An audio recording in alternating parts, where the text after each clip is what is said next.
chegamos ao episódio 57 do nosso podcast. Que o Senhor inunde o seu coração de paz. É uma honra ter você aqui comigo. Não se esqueça de fazer o download dos episódios anteriores e, se puder, compartilhe. Você pode estar abençoando vidas. O nosso tema de hoje é: quando um perdido volta a ser feliz. Com base em Lucas 15, de 20 a 24, que eu leio para você. E, levantando-se, foi para seu pai. Vinha ele ainda longe quando seu pai o avistou e, compadecido dele, correndo, o abraçou e beijou. E o filho lhe disse: Pai, pequei contra o céu e diante de ti. Já não sou digno de ser chamado teu filho. O pai, porém, disse aos seus servos: Trazei depressa a melhor roupa, vestiu-o, ponde-lhe um anel no dedo e sandália nos pés. Trazei também e matai o novilho cevado. Comamos e regozijemo-nos, porque este meu filho estava morto e reviveu, estava perdido e foi achado. E começaram a regozijar-se. Perdido, você sabe, é sinônimo de extraviado, desaparecido, sumido, desperdiçado, desaproveitado, esquecido, olvidado, imoral, devasso, apaixonado, espalhado, disperso, desorientado, sem direção. Já a felicidade, segundo os dicionários, é a sensação real de satisfação plena, estado de contentamento, de satisfação. Muitos tentam dar a sua própria definição de felicidade, outros tentam ensinar a ser feliz. Mas a verdadeira felicidade é estar seguro nos braços de Deus, o nosso Pai, buscando fazer a sua vontade. Na reflexão de hoje, veremos uma parábola que mostra que é possível ao ser humano transformar felicidade em desgraça, mas veremos também que é possível para Deus transformar desgraça em felicidade duradoura, perene, plena. Essa parábola de Lucas 15, de 20 a 24, nos mostra 3 importantes partes de um processo que depende da direção a ser tomada: o perdido, a felicidade e Deus. Como você observa, tomaremos como sinônimo de perdido nessa reflexão de hoje: sem direção. Meu tópico primeiro: a direção errada nos torna perdidos. O filho pródigo era isso tudo. Estava isso tudo. Tomando, como disse, o último sinônimo, sem direção, esse foi o começo da saga daquele jovem, numa parábola em que o Mestre Jesus quer mostrar o nosso imenso infortúnio em contraste com a sua infinita misericórdia e o seu amor sem limites. Para estar perdido, basta tomar a direção errada. Eis a rota traçada por um moço que tinha tudo e de repente se viu sem nada, nem mesmo dignidade. Passo 1. Resolveu pedir a parte da fortuna de sua família. Aqui vale lembrar que ele pediu parte da herança. É sabido que herança é o que as pessoas que morrem deixam para os seus herdeiros.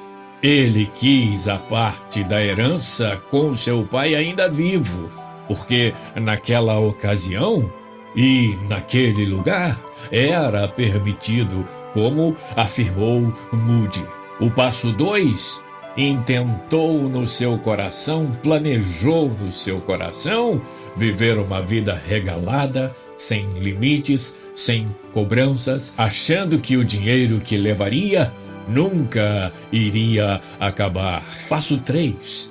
De forma irresponsável e inconsequente, foi para uma terra distante que não conhecia e começou a viver uma vida de devassidão, de gastos sem limites, de amizades duvidosas, uma vida imoral.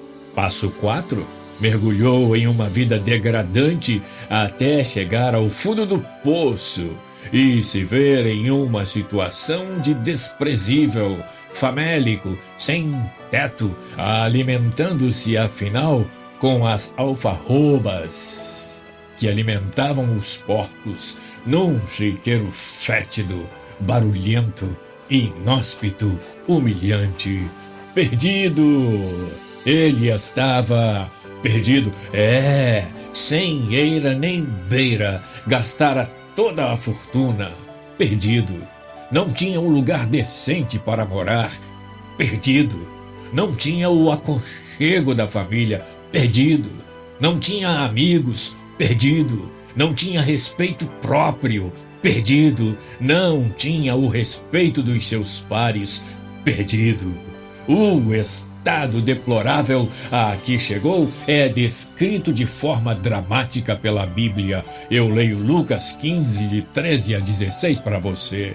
Passados não muitos dias, o filho mais moço, ajuntando tudo o que era seu, partiu para uma terra distante e lá dissipou todos os seus bens, vivendo dissolutamente. Depois de ter consumido tudo, sobreveio àquele país uma grande fome e ele começou a passar necessidade. Então ele se foi e se agregou a um dos cidadãos daquela terra, e este o mandou para seus campos a guardar porcos. Ali desejava ele fartar-se das alfarrobas que os porcos comiam, mas ninguém lhe dava nada. Eu preciso dizer que guardar porcos era a maior humilhação possível para um judeu. E veja, desejava fartar-se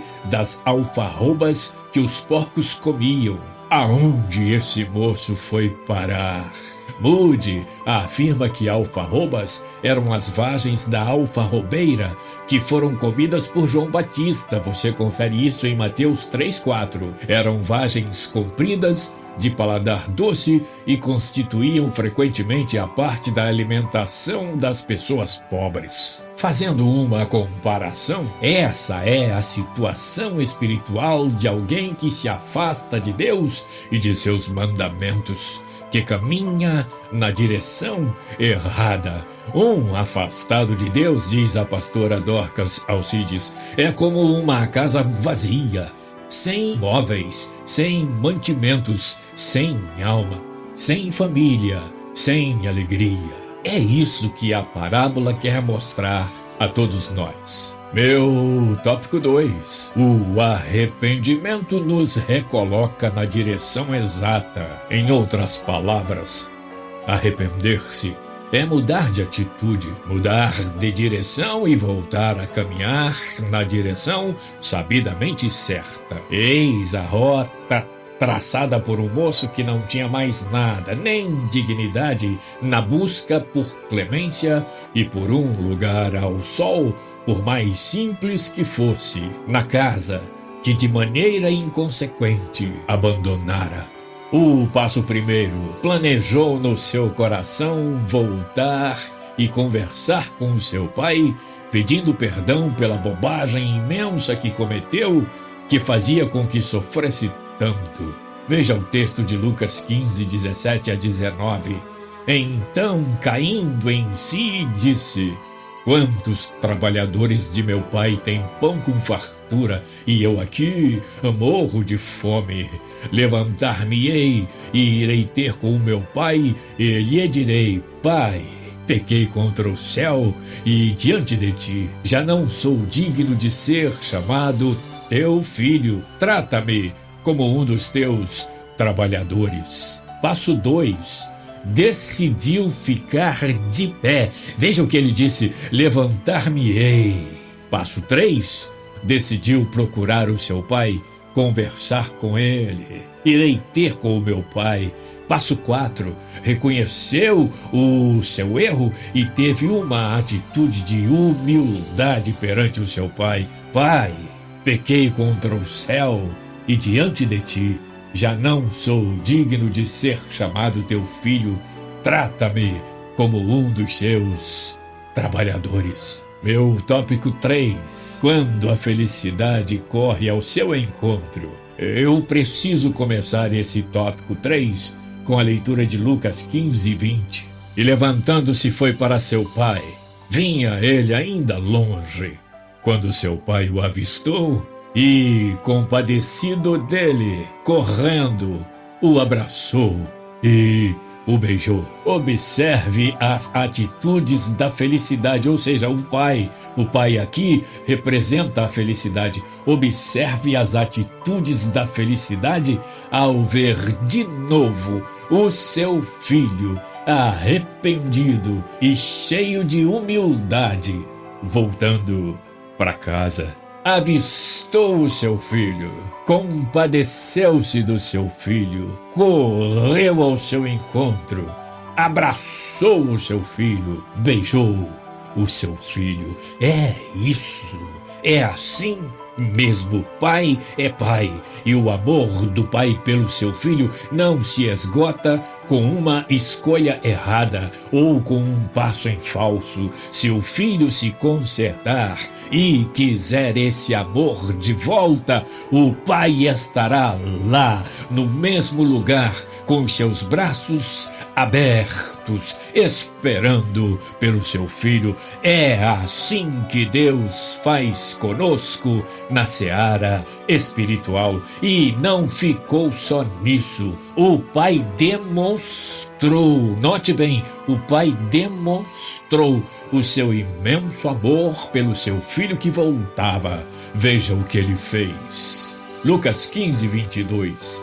O pai, porém, disse aos seus servos: trazei depressa a melhor roupa, vestiu, ponde-lhe um anel no dedo e sandália nos pés. Lucas 15:23. Trazei também e matai o novilho cevado. Comamos e regozijemo-nos. A melhor roupa, o melhor vestido estava reservado para um convidado de honra. O pastor Jim Swaggart observa: a graça correu para abraçar o filho pródigo em seus farrapos e a justiça se apressou para vesti-lo com seu manto. Um anel era sinal da posição de filho, a qual ele tinha perdido quando desertou do círculo familiar. Novamente, o pastor Jim Swaggart dizia que é como devolver ao filho um cartão de crédito. Isso devolvia a ele a sua dignidade. Ele tinha novamente à sua disposição as finanças da família. Sandália nos pés indica posse, já que os escravos não usavam sapatos. O novilho cevado significa que o jovem já estava de volta à aliança. Regozijemo-nos! Dá uma ideia de festa. A música e as danças eram provavelmente fornecidas por artistas pagos. A volta do filho mais moço foi a causa dessa grande celebração. Todas essas coisas que foram fornecidas a ele declaravam a sua condição de filho. Os servos não eram vestidos nem festejados desse modo. Olha o que disse o pai feliz: porque este meu filho estava morto e reviveu, estava perdido e foi achado. regozijado e começaram a regozijar-se. Esse versículo retrata de modo extraordinário a experiência da salvação. O regozijar-se demonstra mais uma vez a alegria que há nos céus por um pecador que se arrepende. Isso alegra o coração de Deus. Nos braços de quem repousa a verdadeira felicidade. É assim que um pai se sente quando seu filho abandona as drogas. É assim que um pai se sente quando seu filho deixa o caminho do mal. É assim que um pai se sente quando seu filho abandona as más companhias e volta a se relacionar amorosamente com a sua família. Deus, o Pai Eterno, é assim. Ele espera o retorno dos que o deixaram. Ele espera o pedido de perdão. Ele é perdoador e o seu perdão é completo. Se você está na condição de filho ingrato, sente um remorso profundo na alma, uma saudade imensa do pai e da mãe, da casa, dos irmãos, dos amigos de verdade, levante-se, tome uma atitude, tome uma decisão, planeje palavras de reconciliação com o pai e com a família. Tenho certeza de que há de ser o dia mais feliz da sua vida e da vida deles. O trio Fernandes, composto por Débora, Dorcas e Noemi, que já descansa no Senhor, cantou por décadas a canção Hoje Sou Feliz. É uma poesia que retrata muito bem essa reflexão de hoje. Tive o privilégio de registrar um ensaio do trio Fernandes cantando essa canção, a última de Noemi, com o violão de Antônio Costa. É um ensaio que virou para nós da família uma relíquia e eu quero repartir com vocês para embelezar essa abordagem em que o perdido encontra a felicidade nos braços de Deus.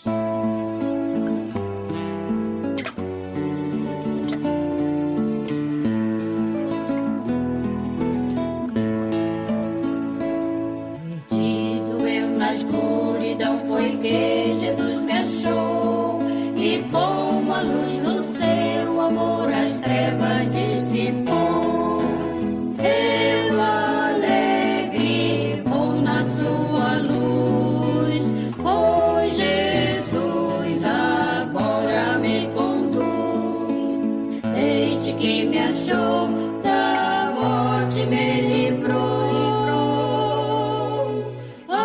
Sempre alegre, Cristo me salvou. Andando estou na luz de Deus, que doce comunhão.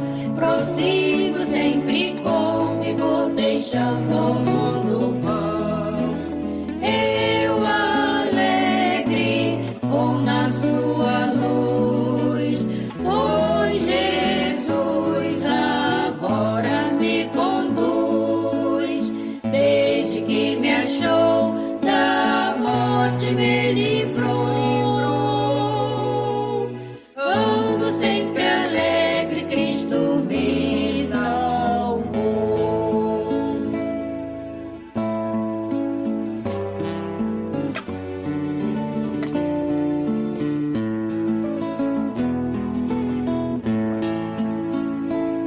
Lá face a face então verei Jesus, meu Salvador, o qual a sua